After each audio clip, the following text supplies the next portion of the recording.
A cuboidal piece of wood has dimension A, B, C. इसकी relative density दी हुई है D. तो इसका जो मास है उसको हम लोग लिख सकते हैं D into A into B into C. ABC इसका वॉल्यूम हो जाएगा और D इसकी डेंसिटी दी हुई है. It is floating in large body of water such that A side is vertical. Suppose इस टाइप से कुछ मामला है, ऐसा कुछ वाटर वगैरह है, ठीक है, जिसकी डेंसिटी हम 1 मान लेंगे और रिलेटिव डेंसिटी हमें D दी हुई हुई है. ये इस तरीके से फ्लोट कर रहा है, ठीक है. बोला ए साइड वर्टिकल है, ठीक है. ए साइड वर्टिकल है, मैं ऐसा मान लेता हूं कि साहब ये इसके अंदर वाला जो पोर्शन है वो एल है, तो बाहर वाला पोर्शन इसका हो जाएगा कितना, ए माइनस एल, ठीक है. It is pushed a bit and release the time period of SHM executed. ठीक है, टाइम पीरियड ऑफ एसएचएम हमसे पूछा गया है. हम लोग पहले जब ये इक्विलिब्रियम में था इस तरीके से, तो हम लोग इक्विलिब्रियम कंडीशन को लिख लेते हैं. इक्विलिब्रियम कंडीशन में नीचे की तरफ जो mg लग रहा था वो ऊपर वाले बायएंट फोर्स से बैलेंस हो रहा था. मतलब हम लिखेंगे mg should be equals to buoyancy. mg यहाँ पर क्या हो जाएगा, mg हो जाएगा d into A B C into G is equal to buoyancy. Buoyancy मतलब कि लिक्विड का डेंसिटी 1 इंटू अंदर कितना पार्ट है इसका, ये साइड L है और दोनों साइड का एरिया B इंटू सी है, तो L इंटू बी इंटू सी इंटू जी. जी से जी कैंसिल आउट हो गया, BC से BC कैंसिल आउट हो जाएगा. तो इसका कितना पोर्शन अंदर है L, that is nothing but D into A. इतना पोर्शन इसका अभी अंदर है. अब हमने क्या करा, इसको थोड़ा सा पुश कर दिया. मान लेते हैं इसको x पार्ट, x डिस्टेंस इसको पुश कर दिया. अगर हमने इसको x डिस्टेंस पुश कर दिया तो अब इसके अंदर वाला जो जो लेंथ हो जाएगी वो अंदर वाली लेंथ हो जाएगी L प्लस एक्स. इस कंडीशन में जब हम इसको x डिस्टेंस अंदर पुश किया है, अब अगर मैं इसमें F नेट लिखूं तो मैं F नेट लिखूंगा जिस डायरेक्शन में मैंने पुश किया है उस डायरेक्शन का फोर्स माइनस अपोजिट डायरेक्शन का फोर्स.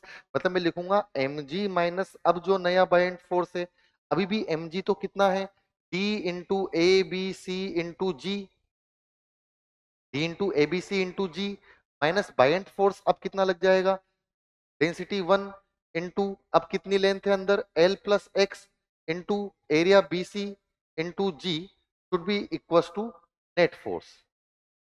चलिए अब मैं उस वाली कंडीशन को अप्लाई करता हूं, वहां से L का वैल्यू में D इंटू ए रख देता हूं. L का वैल्यू में कितना रख देता हूं, D इंटू ए.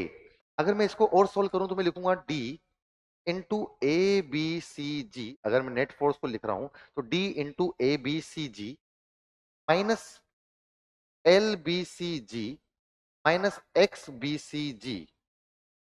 ठीक है, अगर मैं L का वैल्यू लिखता हूं D इंटू ए तो मैं लिखूंगा D A B C G minus L की लिखा मैंने D into A B C G minus X B C G. ये दोनों टर्म आपस में एक दूसरे से कैंसिल आउट होते हैं, तो F नेट को हम लोग लिखेंगे कितना, minus B C G into X. Now this is in the terms of F बराबर माइनस के एक्स वाली टर्म में आती है, तो यहाँ पर K की वैल्यू दिखती है बी सी इंटू जी.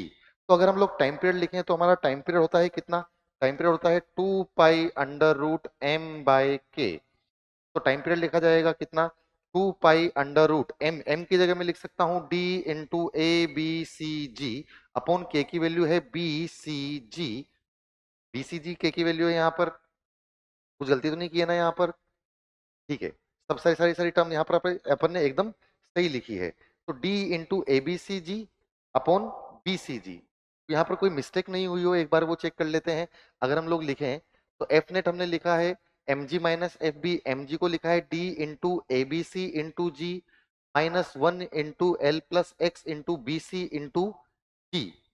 ठीक है, अगर हमने इसको अलग अलग कर लिया है तो L B C G plus X, sorry minus X B C जी.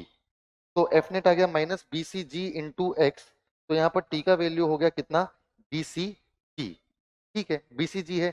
एम का वैल्यू मैंने लिखा है डी इंटू ए, अच्छा यहाँ पर मैंने जी गलत लिख दिया है. एम का वैल्यू लिखा है मैंने D into A B C. B C से यहाँ पर बी सी कैंसिल आउट हो जाएगा, तो टाइम पीरियड आ जाएगा 2 pi under root D A by G, D A by G, which is option number D.